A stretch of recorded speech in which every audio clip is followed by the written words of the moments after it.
with the 17. Alright, I'll go get the football, Jake. Hey guys, I think it's ready. Yep. At the count of 3, recording. 1, 2, 3. Whoa!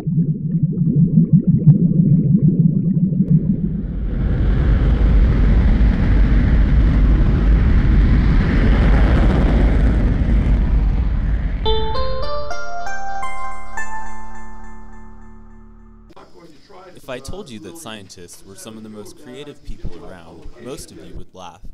You would probably think, what creativity could possibly exist in the rigidity of math and natural laws?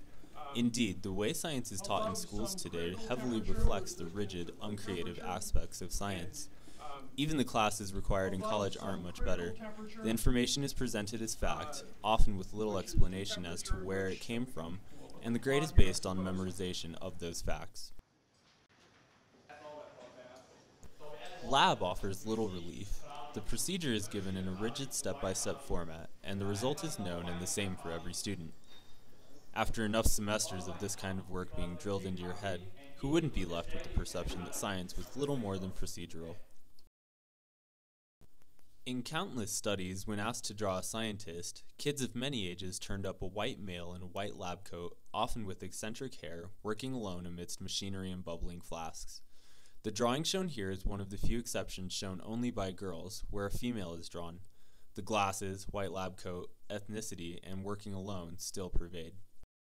You don't need to flip through many channels to find a stereotype of a scientist. As professor of cognitive science at Indiana University, Douglas Hofstadter puts it, scientists are represented in movies, television, and books as heartless, humorless nerds who would sooner kill than smile, sooner write abstruse formulas than make love. But what about Leonardo da Vinci? The Mona Lisa is the most famous, most reproduced, and most parodied portrait of all time. The Last Supper is the most famous, most reproduced, and most parodied religious painting of all time. These paintings are no doubt beaming with creativity. For Leonardo da Vinci, creativity did not stop with painting.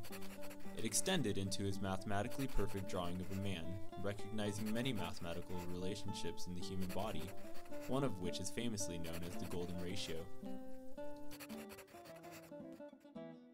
Da Vinci's creativity spread into his scientific endeavors, in which he kept detailed records of his dissections of human bodies.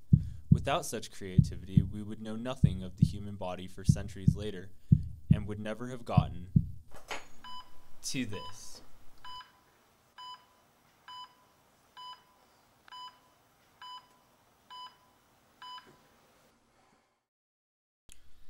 As more knowledge brings more complex problems to solve, more and more creativity is needed in the scientific fields every day.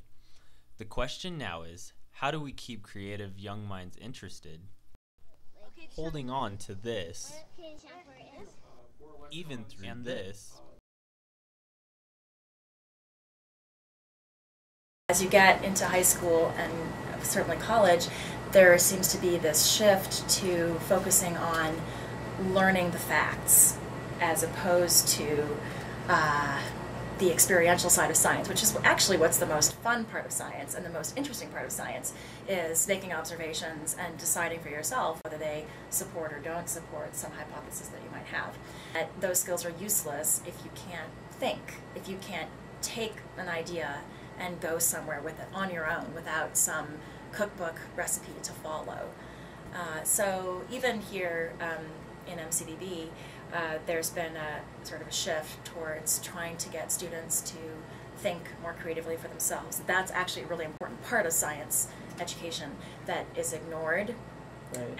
So the focus should change, in my opinion, to teaching students how to think logically and how to think creatively and how to use those skills to actually build their own knowledge.